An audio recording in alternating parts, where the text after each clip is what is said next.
Okay, we are joined on the dais by South Florida head coach Amir Abdur-Rahim, Selton Miguel, and Chris Youngblood. Coach, before we get into questions, could you just give us some thoughts on today's game? Absolutely. First off, all praise to the Most High. Been a great experience, me being in my first American Athletic Conference tournament.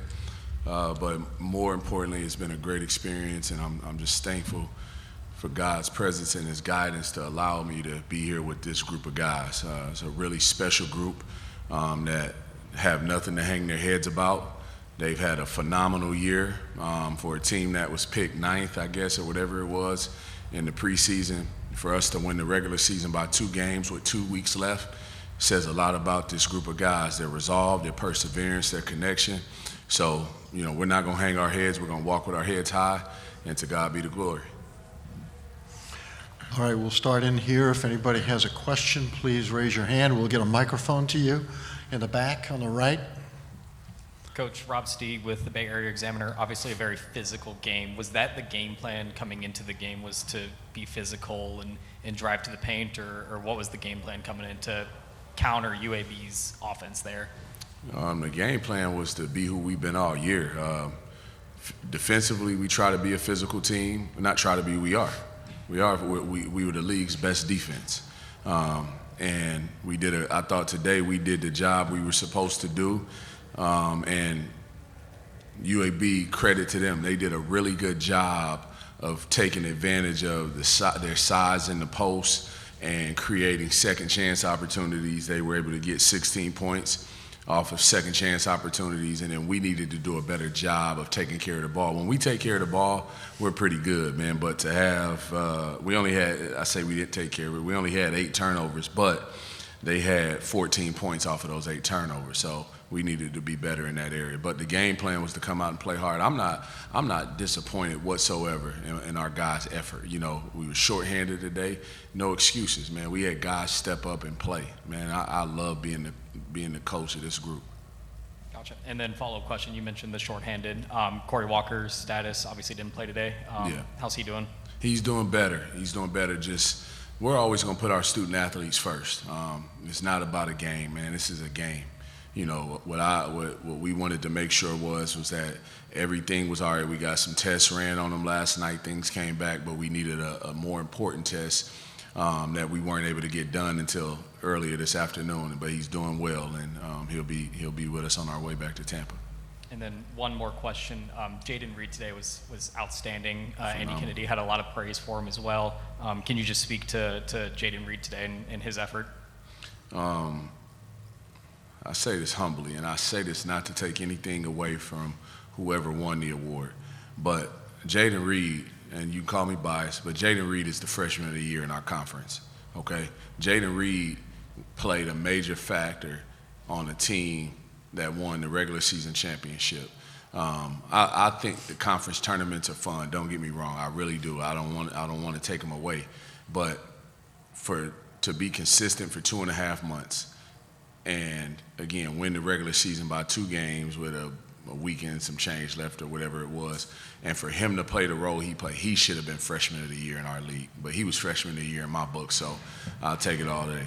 But he was phenomenal today, and he had to be. He and KP both, they played, really heavy minutes just because we were shorthanded. They did a great job. Anyone else in here with a question? Chuck, we have anybody on Zoom? Sure, we can use the raise hand feature, please, to get in the queue. We'll go to Joey Knight, please, Tampa Bay Times. Can you fellas hear me? Yep. Yes.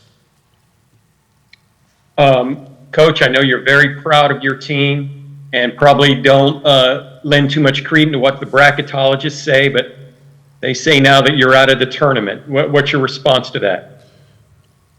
With all due respect, I don't know who the bracketologists are. I guess they have a team somewhere sequestered.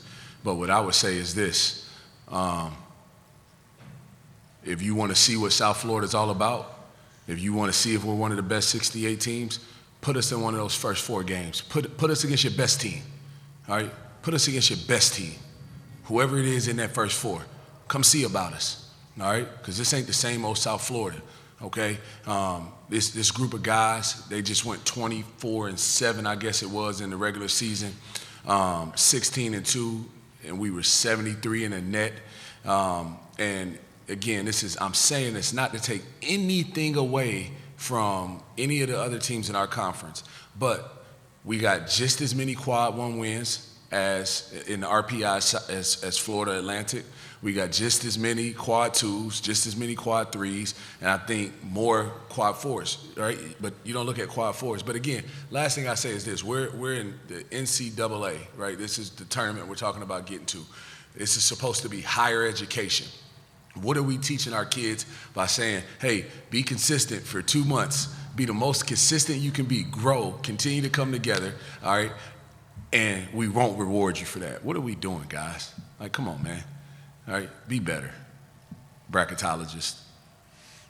It's hard to follow up that, but I did have one follow-up. Sam and Jose, what happened to them during the course of the game? You were short. I don't want to get fined, Joey. I'm going to pass on that question. Okay. Any questions for the student athletes?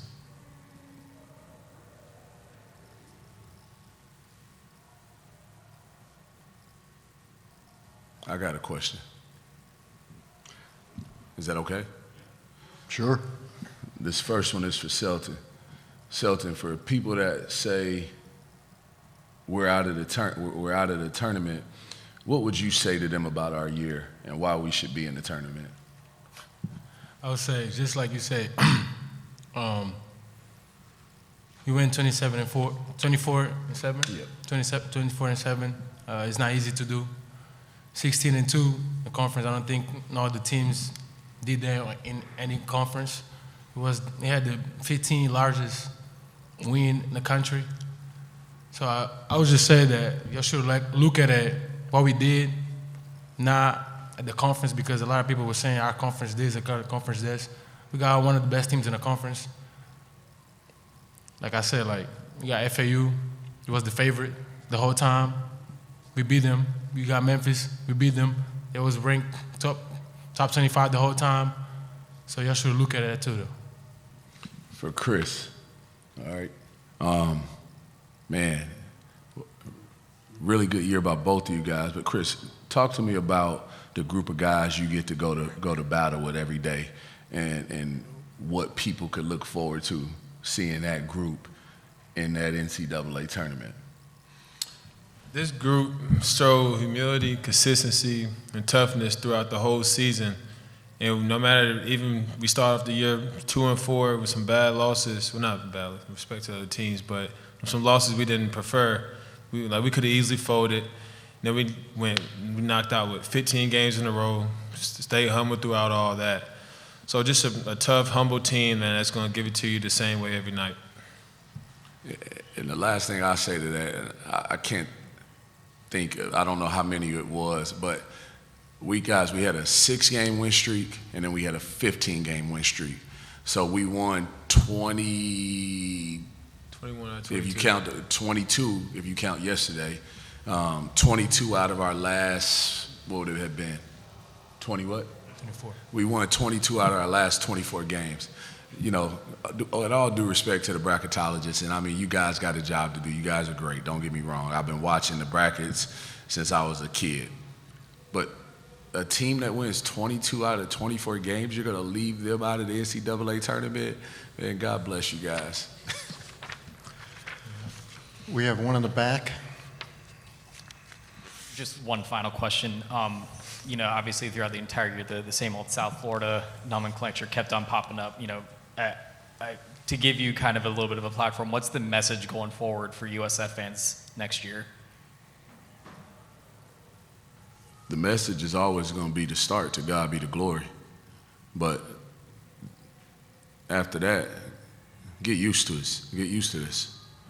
Because every night we're going to put a team out on the floor that represents our campus, that represents our community, and they play their hearts out. That's what it's about. Again, I'm in the business of molding men. I just so happen to have the title of head coach. I'm in the business of molding men, and so every day that we take the court, every day they go to class, you know, we're trying to teach habits that are consistent across the board. I shared this yesterday. Chadwick Boseman, he said that you'd rather find purpose than find a job, right? Because purpose crosses disciplines. Habits, they cross disciplines. It doesn't matter what you decide to do. Chris and Selton both are going to be successful basketball players. They already are successful collegiate basketball players. They're going to be successful professional basketball players. But then whenever that guy catches up with them, whenever Father Time says, hey, slow down, can't run that fast anymore, you can't jump that high, they're going to be successful husbands. They're going to be successful fathers. They're going to be successful entrepreneurs or CEOs of Fortune 500 companies, because the habits that they've learned to build through this game, they cross disciplines. And that's the message. Get ready, stay ready. Thank you, Coach. Thank you. Thank you, guys. Go Thank you Bulls. to Chad Smith, too, USID, for his help.